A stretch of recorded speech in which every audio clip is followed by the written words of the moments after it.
प्यारे बच्चों, प्रेजेंट और पास्ट इंडेफिनिट पूरी तरह खत्म हो चुका है। थोड़ा बहुत बचा होगा तो प्रैक्टिस के माध्यम से आपको बताया जाएगा, लेकिन बचा कुछ नहीं है। सारे कंडीशन, सारे रूल्स करा दिए गए हैं और अच्छे क्वेश्चन की प्रैक्टिस भी हो चुकी है। अब बचा है फ्यूचर इंडेफिनिट। फ्यूचर टेंस में फ्यूचर इंडेफिनिट विल मतलब फ्यूचर दिखाने के लिए सामान्य तौर पर, लेकिन हम अफर्मेटिव सेंटेंस में विल सेल को किसी भी सब्जेक्ट के साथ प्रयोग कर सकते हैं, चाहे वो आई और वी को छोड़ करके बाकी सारे subject, second person, third person, कोई भी हो, किसी के साथ भी हम प्रयोग कर सकते हैं। लेकिन अभी टेंस में वो पढ़ाया जाता है आपको मॉडल में। टेंस में विल सेल के साथ आई और वी का प्रयोग होता है। देखिए, सेल के साथ होता है आई एंड वी का प्रयोग, विल के साथ बाकी all other subject except I and. मतलब इसका मतलब ये है कि आई और वी को छोड़कर बाकी सारे सब्जेक्ट के साथ विल। ये फ्यूचर इंडेफिनिट का एक ही हेल्पिंग वर्ब है, विल और सेल। आई और वी के साथ हम प्रयोग करते हैं सेल का, और बाकी सारी सब्जेक्ट के साथ हम प्रयोग करते हैं विल। इसका स्ट्रक्चर अफर्मेटिव का देखेंगे।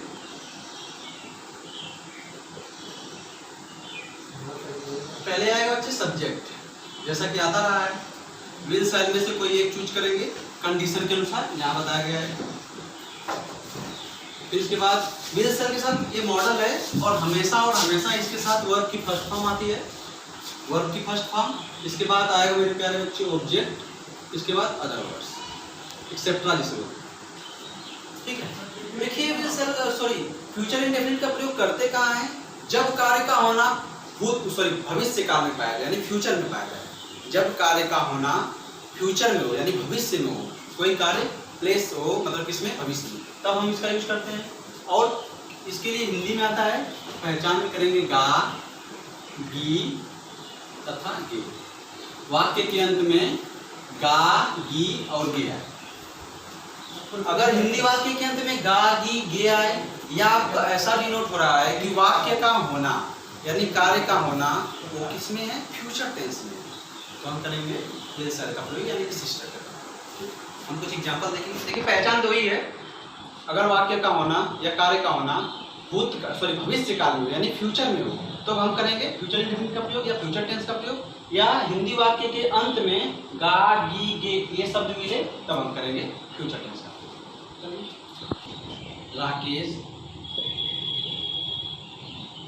कल स्कूल जाएगा, स्कूल जाएगा।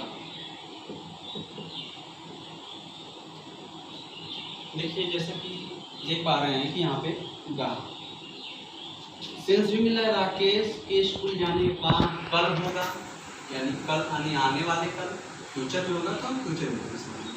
सबसे बड़ी बात है कि गा भी है, तो समझ पा रहे हैं कि फ्यूचर इंडेफिनिट है। कौन जाएगा? राकेश जाएगा, तो सब्जेक्ट हो गया। आपको बताया जा रहा है कई दिनों से कि राकेश जो है अगर कोई काम को करता है, यहाँ पे राकेश काम को करेगा तो सब्जेक्ट राकेश। यहाँ पे लिखेंगे क्या? सब्जेक्ट लिखेंगे राकेश। अब देखिए, अब हम हेल्पिंग वर्ब लगाएंगे। इसको आप हेल्पिंग वर्ब बोलिए, कोई दिक्कत नहीं है। या विल या सेल में से कोई एक चूज करेंगे। तो यहाँ पर आइए, आपको बताया गया कि आई और वी के साथ ही सिर्फ और सिर्फ हम सेल का प्रयोग करते हैं, बाकी सारे सब्जेक्ट के साथ हम विल का प्रयोग करते हैं। यहाँ पे लगाएंगे राकेश। राकेश आई और विल में से कोई पार्ट है नहीं, इसको हम करेंगे राकेश विल। जाने का काम मेन वर्ब है, जो क्रिया इफेक्टेड डाला है सेंटेंस में, ये जाएगा। जाएगा मेन वर्ब है, यानी इसके साथ मेन वर्ब की फर्स्ट फॉर्म होती है जाने की, नहीं होती गो की first form go. Rakesh will गो, कहाँ जाना है? स्कूल जाना। Rakesh will go school.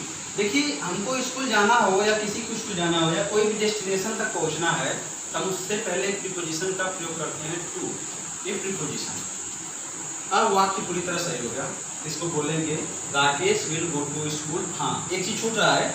देखिए, ये होता है adverb of time, tomorrow, future adverb of time.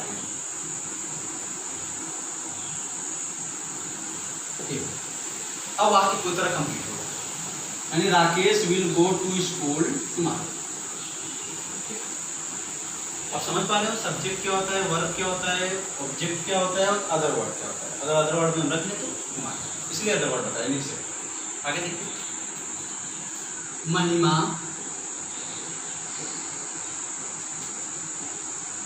कल गणित नहीं पढ़ेगी। तो महिमा कल गणित पढ़ेगी, या ऐसे लिख ले महिमा अगले साल, अगले साल फ्यूचर की बात हो रही है। महिमा अगले साल गणित पढ़ेगी। तो अब देखिए यहाँ पे कौन पढ़ेगा भाई, महिमा पढ़ेगी। क्या पढ़ेगी, गणित पढ़ेगी। तो महिमा तो सब्जेक्ट हो गया, पढ़ने का काम किसने किया, गणित कोई काम नहीं कर रहा, गणित पे काम किया जाए, जिस पे काम किया जाता है वो होता है ऑब्जेक्ट। तो ये गया गणित, गणित क्या हो गया, ऑब्जेक्ट। महिमा इसलिए अगले साल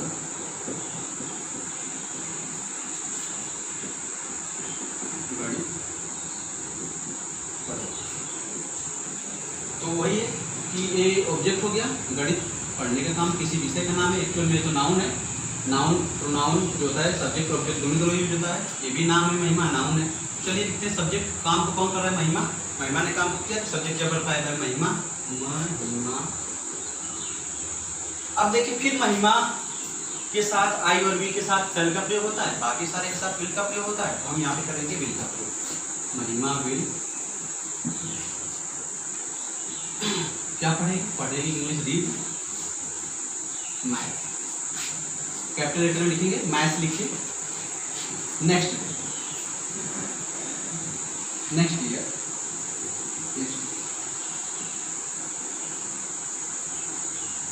यहाँ पे द भी लगा सकते।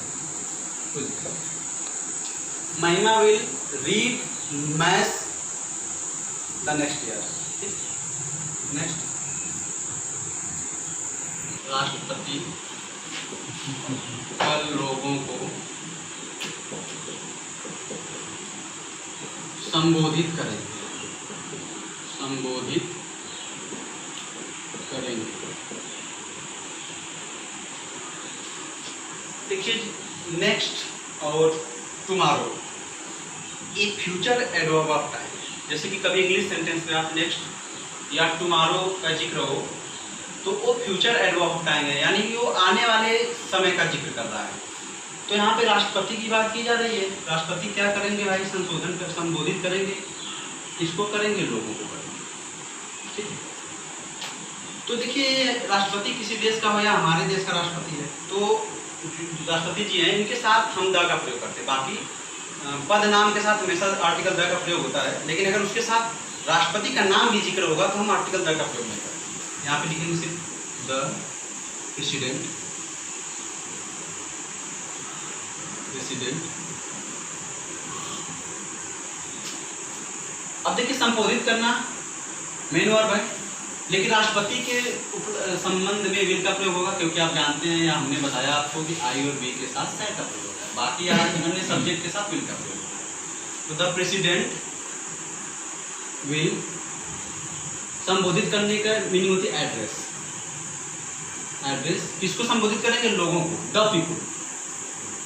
किसी खास क्षेत्र के लोगों को संबोधित करेंगे या भारत के लोगों को संबोधित करेंगे तो द पीपुल लगेगा। वहाँ पे डेफिनेट किया जा रहा है, कब करेंगे, कल करेंगे। तो कल के लिए फ्यूचर एडवर्ब ऑफ टाइम है, तो हम करेंगे टुमारो।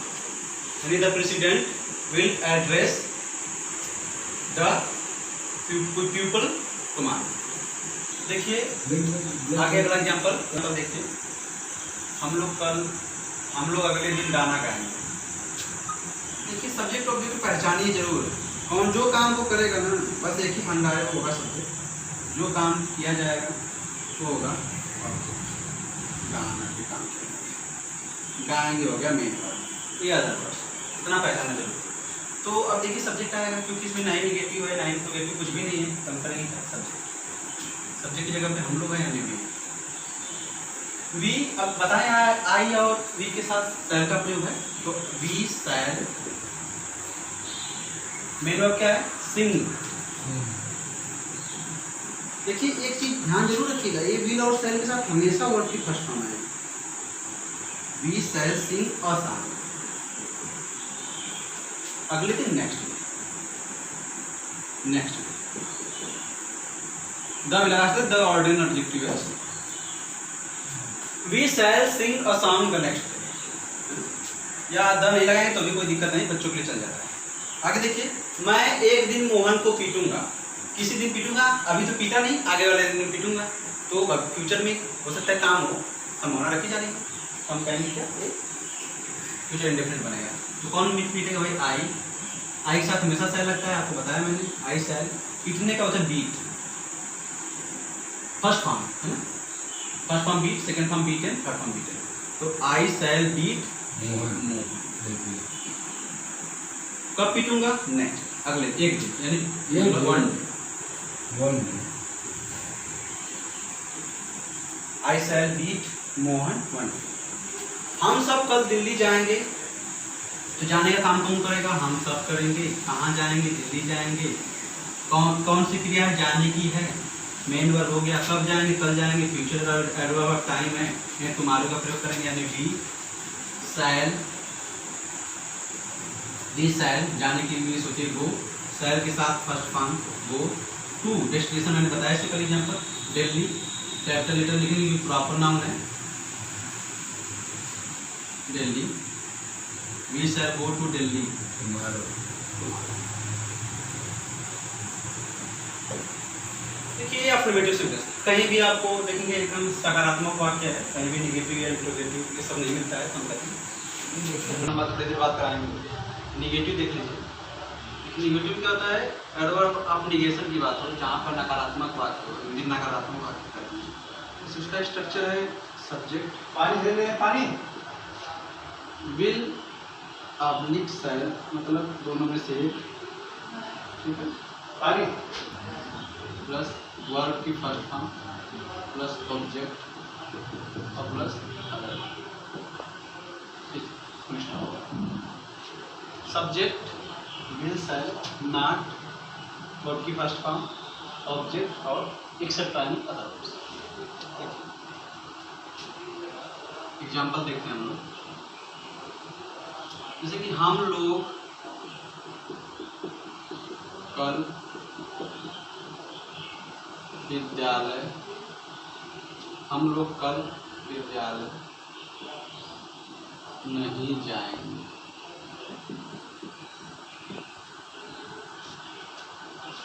देखिए वाक्य के बीच में शब्द आया नहीं सर, तो इससे हमें पता चलता है कि ये नेगेटिव से नहीं जाएंगे, विद्यालय नहीं जाएंगे, क्या करेंगे, नहीं जाने का नहीं करेंगे, ये हो गया मेन वर्ब। तो हम लोग है सब्जेक्ट, तो सब्जेक्ट के साथ लिखेंगे वी। अब वी के साथ आपको बताया गया है कि वी के साथ शैल का प्रयोग होता है, तो शैल, वी शैल।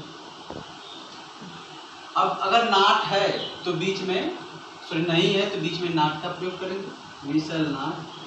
वर्ब की फर्स्ट फॉर्म यानी जाने की meaning go to school,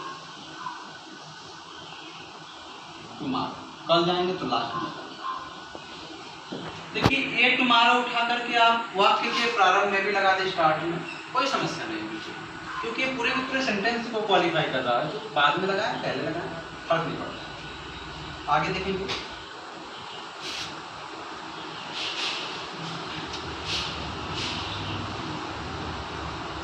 Shyam अगले साल एक कार खरीदेगा, एक कार नहीं खरीदेगा, यहाँ पे नहीं सब लगा देंगे, नहीं क्यों निगेटिव पढ़ा रहे हैं। तो श्याम अगले साल एक कार नहीं खरीदेगा, तो कौन नहीं खरीदेगा, श्याम नहीं खरीदेगा, तो श्याम हो गया सब्जेक्ट, श्याम, श्याम के साथ लगेगा विल, विल के बाद लगेगा नॉट। खरीदने की इंग्लिश बाई होती है, बाई फर्स्ट फॉर्म बाई होगा, क्या लिखेगा, अ कार, नेक्स्ट कब, नेक्स्ट।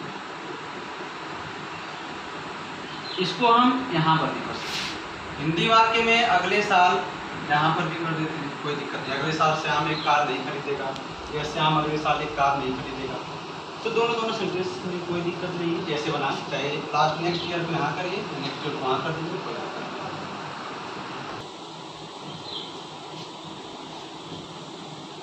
देखिए इंट्रोगेटिव सेंटेंस दो बार बता चुके हैं, एक प्रेजेंट इंडेफिनिट का इंट्रोगेटिव, एक पास्ट इंडेफिनिट का इंट्रोगेटिव। यहाँ भी कुछ इसी तरह है, पहचानने का तरीका कोई भी दिक्कत नहीं है, लेकिन आपको सेंटेंस के स्ट्रक्चर में दिक्कत आती है कि हेल्पिंग वर्ब क्या लगाना है और कैसे पहचानना है। एक बार फिर सीख लीजिए, दो प्रकार का बनता है इंट्रोगेटिव।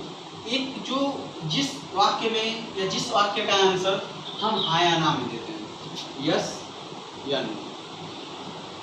एक टाइप होता है जिस वाक्य का आंसर हम किसमें देते हैं, हाँ या ना। तो वो वाक्य हेल्पिंग वर्ब से शुरू होता है, एक ही सिंगल शब्द होता है वाक्य के प्रारंभ में, क्या। क्या कल तुम स्कूल जाओगे, क्या कल तुम मुझसे मार करोगे, क्या कल तुम दिल्ली जाओगे, क्या कल तुम खाना खाओगे। ऐसे एक्टिविटी होती है। तो वाक्य के प्रारंभ में हिंदी का एक शब्द आता है क्या। तो वैसे वाक्य की मतलब आंसर हमको बस हाँ या ना में दे देंगे तो सामने वाला व्यक्ति सेटिस्फाई हो जाता है कि नहीं इसका आंसर हमें मिलेगा। लेकिन वही सब हम दूसरे में करते हैं कि तुम कल क्या खाओगे, तुम कब स्कूल जाओगे, तुम्हारा काम क्यों नहीं पूरा है। तो ऐसे शब्द में आपको एक रीजन बताना पड़ेगा, यानी लिख करके बताना पड़ता है, डिस्क्रिप्शन देना पड़ता है। इस वजह से उसका स्ट्रक्चर थोड़ा सा। चलिए फर्स्ट स्ट्रक्चर की बात करते हैं। पहले स्ट्रक्चर में होता है, फर्स्ट टाइप का स्ट्रक्चर होता है जिसका हेल्पिंग वर्ब शुरू होती है, हेल्पिंग वर्ब प्लस सब्जेक्ट। अगर उसमें नॉट है तो नॉट लगा देंगे, फिर वर्ब की फर्स्ट फॉर्म लगाएंगे और फिर आएगा ऑब्जेक्ट, फिर अदर वर्ड्स और क्वेश्चन मार्क ना भूलें। सेकेंड टाइप में होता है जिसमें क्वेश्चन वर्ड बीच में आए, उसको लिखते हैं पहले क्वेश्चन वर्ड, फिर लिखते हैं हेल्पिंग वर्ड, फिर लिखते हैं सब्जेक्ट, फिर अगर नॉट है तो नॉट लगाते हैं, नहीं है तो नहीं लगाते, कोई दिक्कत नहीं। अगर नॉट की जरूरत है, अगर हिंदी वाक्य में नॉट है तो हम नॉट का प्रयोग करते हैं, अदरवाइज नहीं करते। फिर वर्ड की फर्स्ट फॉर्म, फिर क्या होगा ऑब्जेक्ट होगा और फिर अदर वर्ड होगा। दोनों समझ पा रहे होंगे आप। हिंदी वाक्य में क्या से शुरू हो या जिसका आंसर हम हाँ या ना में दें, यस या नो में दें, उसको हम इस स्ट्रक्चर से बनाएंगे। जिसका आंसर हम हाँ या ना में न दे सकें उसको हम इस स्ट्रक्चर से बनाएंगे। दोनों का स्ट्रक्चर हम देखेंगे। चलिए एग्जाम्पल से समझते हैं। जैसे मैंने कहा कल, क्या तुम कल स्कूल जाओगे।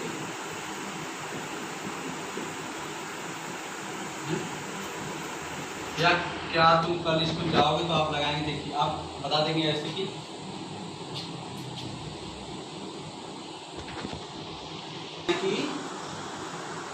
ये हम हाँ या ना मैं नहीं जाऊँगा या हाँ जाऊँगा, कोई दिक्कत नहीं। तो इस हिसाब से बनाएंगे इसको। तो देखिए यू है यानी तुम, जाने का काम आप करेंगे, तुम करो। कहाँ जाना, जहाँ कहीं जाना है वो ऑब्जेक्ट हो जाएगा। देखिए ये हेल्पिंग वर्ब से शुरू होगा। हेल्पिंग वर्ब क्या होती है तुम के हिसाब से, मैंने बताया आपको, एक बार फिर सुन लीजिए कि आई और वी के साथ सिर्फ और सिर्फ सेल का प्रयोग होता है नॉर्मल फ्यूचर इंडेफिनिट टेंस। बाकी सारे सब्जेक्ट के साथ विल का प्रयोग होता है। यहाँ पे हेल्पिंग वर्ब क्या लेंगे, वी। फिर आगे देखिए यहाँ सब्जेक्ट यानी यू, विल यू, है ना। फिर आएगा क्या, अगर नॉट नहीं है तो नहीं लगाएंगे, क्या आएगा वर्ब की फर्स्ट फॉर्म यानी गो टू। कहाँ जाना है, स्कूल जाना है, गो टू स्कूल। कब जाना है, कल जाना है। आने वाला कल की बात हो रही है तो हम कहेंगे भाई इसमें फ्यूचर में है तो टुमारो का प्रयोग करते हैं, यानी will you go to school tomorrow. Next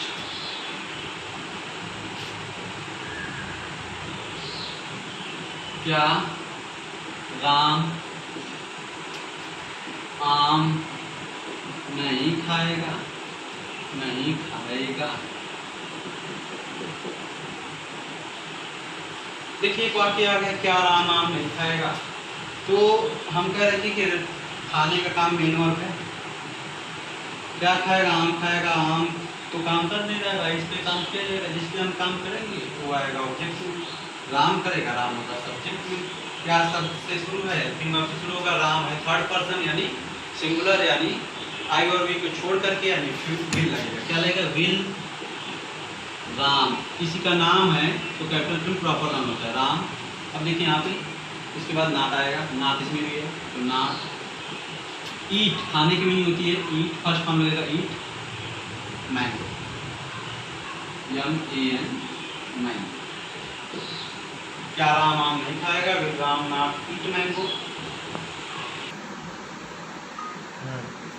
चलिए देखिए इंट्रोगेटिव में जो नेक्स्ट टाइप है, दूसरा टाइप, कविता क्यों नहीं बाजार जाएगी। कविता क्यों नहीं बाजार जाएगी। तो बाजार मतलब जाने का काम कविता के बारे में बताएगा। कविता क्यों जाएगी क्यों नहीं जाएगी वो कविता जाने हैं।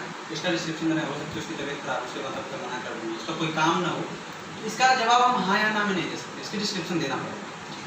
यहाँ पर नहीं कविता क्यों नहीं बाजार जाएगी, कौन नहीं जाएगा भाई, कविता नहीं जाएगी। देखिए ये क्वेश्चन वर्ड क्यों नहीं, यहाँ पर होता है स्ट्रक्चर में क्वेश्चन वर्ड से शुरू होगा, तो क्वेश्चन वर्ड है भाई, क्यों होता है भाई। अब क्वेश्चन वर्ड के बाद आएगा हेल्पिंग वर्ड। अब कविता के हिसाब से हेल्पिंग वर्ब आएगा, कविता के हिसाब से हेल्पिंग आएगा भी, आई और बी के साथ सर, बाकी सबके साथ भी, यानी कविता करता है। अब लगाएंगे क्या सब्जेक्ट कविता, समझ रहे भाई विल कविता। अब है निगेटिव सेंटेंस ना, भाई विल कविता ना, बाजार जाना वो। तो अगर ऐसे करें कि कविता क्यों बाजार नहीं जाएगी, तो क्यों नहीं जाएगी तो यहाँ तक हो गया। अब बाजार जाने का काम है तो हम डेस्टिनेशन लगाएंगे, यानी प्रीपोजिशन टू लगाएंगे, उसके बाद आएगा। अब क्वेश्चन वर्ड देना ना, why will Kavita not go to market. देखिए अगर मार्केट निश्चित है ना तब हम द का प्रयोग करते हैं, लेकिन द का प्रयोग करना प्रासंगिक नहीं, इस वजह से कि द का प्रयोग हर जगह नहीं किया जाता। द जब प्रयोग होगा आर्टिकल में तो बताएंगे अच्छे से, इस माल भी निकलने तो लगेगी।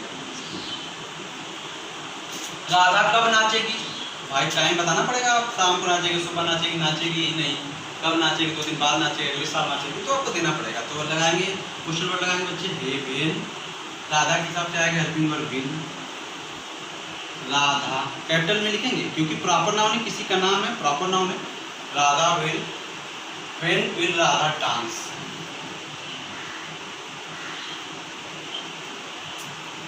रवि कितना दूध पीता है, देखिए रवि कितना दूध पीता है। पहले हम सेंटेंस में बता चुके हैं कि सब्जेक्ट और क्वेश्चन वर्ड एक साथ आता है ना। इस सेंटेंस में सब्जेक्ट और ऑब्जेक्ट एक साथ आ रहा है।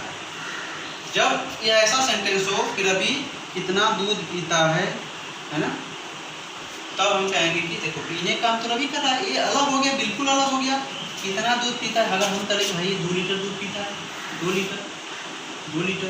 लीटर पीता है, 2 गिलास पीता है, तो इससे पता चल जाएगा कि नहीं कि 2 गिलास मिल्क है ना। यहाँ पे कितना लिख रहा है, तो एक क्वेश्चन पूछ रहा है आपसे, इंट्रोगेटिव सेंटेंस है, कितना दूध पीता है होगा, सॉरी कितना दूध पीता होगा, तो हम कहेंगे कि हाउ मच लगाएंगे। देखिए दूध को आप काउंट नहीं कर सकते, अनकाउंटेबल नाउन है, मच लगाएंगे, हाउ मच।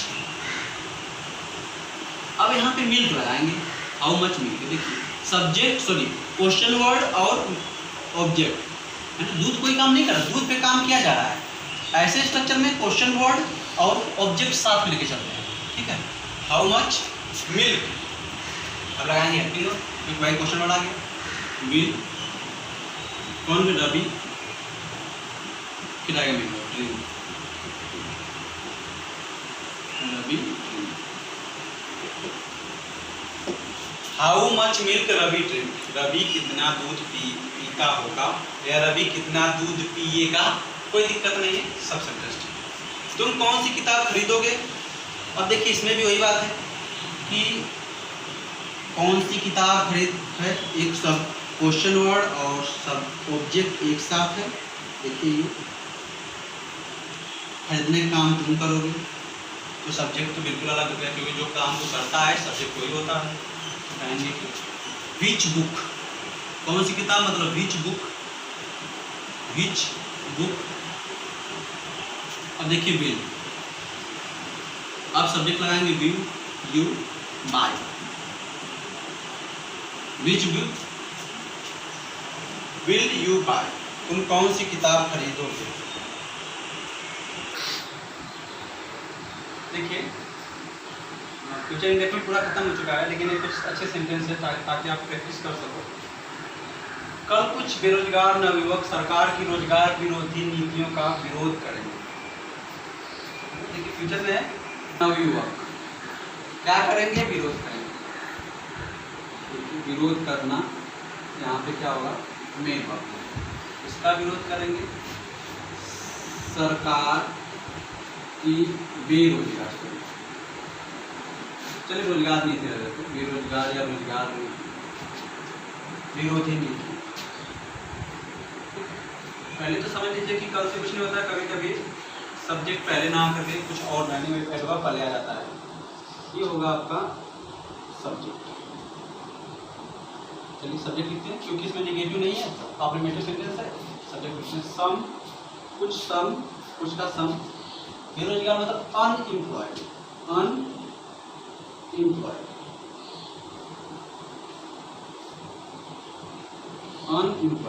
इस पर देखेंगे तो ये पार्टिसिपल का भी काम दिख रहा होगा आपको, लेकिन अनएम्प्लॉयड है, बेरोजगार इसका मतलब होता है। Young man,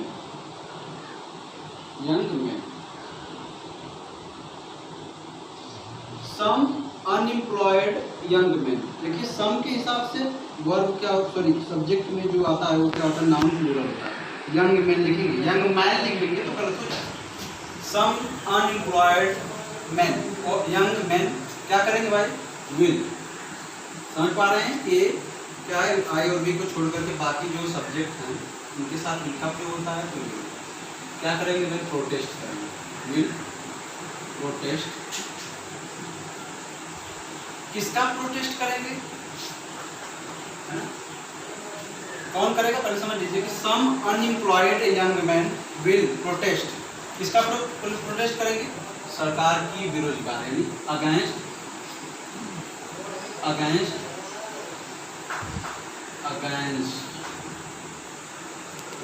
some unemployed young men will protest against the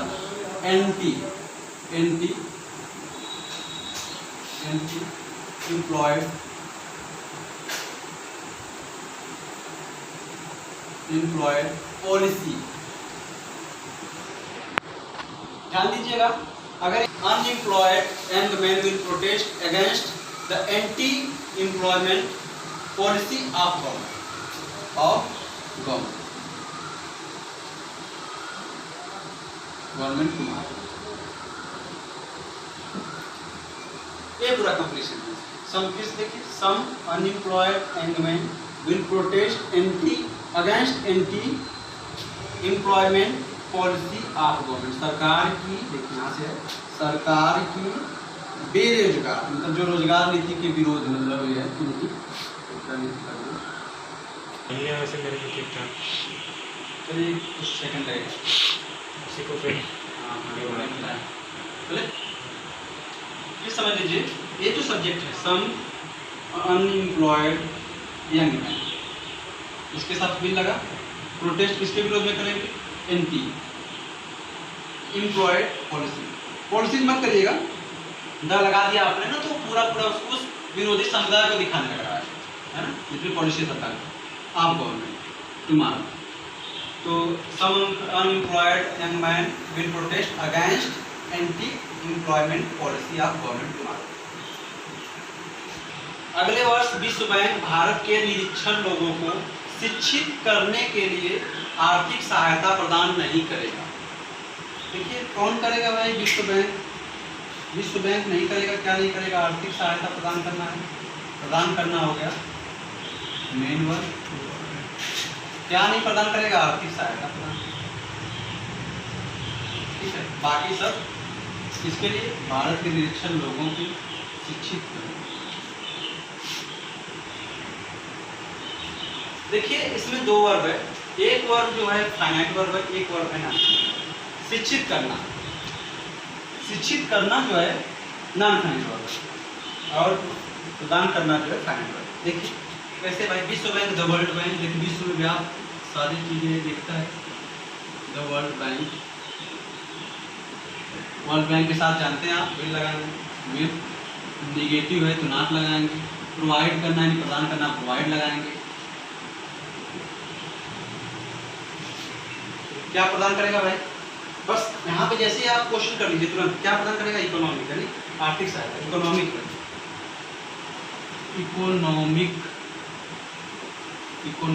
help,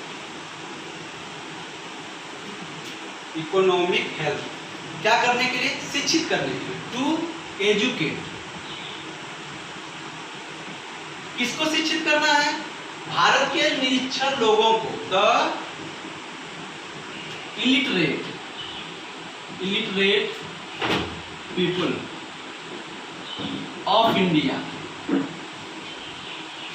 illiterate people of India. कब भाई? टुमारो, कल। नेक्स्ट, सॉरी अगले बार से, तो नेक्स्ट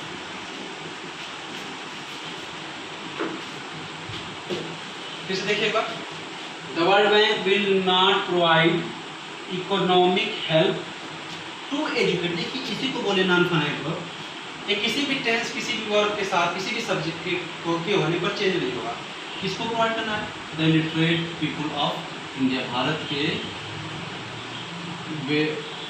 के अशिक्षित लोग हैं, जो निरक्षर लोग हैं, उनकी बात कर रहे हैं। कब करें? अगले वर्ष विश्व बैंक भारत के निरक्षर लोगों को शिक्षित करने के लिए आर्थिक सहायता प्रदान नहीं करेगा। द वर्ल्ड बैंक सब्जेक्ट है, इसके हिसाब से विल आएगा। इसके बाद नाट आएगा क्योंकि निगेटिव दे रखा है इसमें। क्या नहीं प्रदान करेगा भाई? सहायता प्रदान करेगा, प्रोवाइड करना, प्रदान करना, मेन वर्ब ही चेंज होता रहेगा। और किसके हिसाब से? सब्जेक्ट के हिसाब से। फिर क्या आएगा? प्रदान करना, ये इकोनॉमिक है। किसको प्रदान करना है भाई? The illiterate people of India, Bharat के निरक्षर लोग, जो शिक्षित नहीं, अशिक्षित बोल सकते हैं आप, निरक्षर। और क्या करना है? एजुकेट करने, शिक्षित करने के लिए। देखिए इसको ऐसे करेगा, यानी the World Bank will not provide economic help to educate the illiterate people of India next year. ठीक है, अगले वर्ष विश्व बैंक भारत के निरक्षर लोगों को शिक्षित करने के लिए आर्थिक सहायता प्रदान नहीं करेगा। आज यही रखते हैं, will not provide economic help to educate the illiterate people of India. मतलब विश्व बैंक, अगले साल विश्व बैंक अब भारत के निरक्षर लोगों को शिक्षित करने के लिए आर्थिक सहायता प्रदान नहीं करेगा। इसकी ये ट्रांसलेशन है। बार बार देखिए इसको, लाइक एंड शेयर भी करिए। Thank you.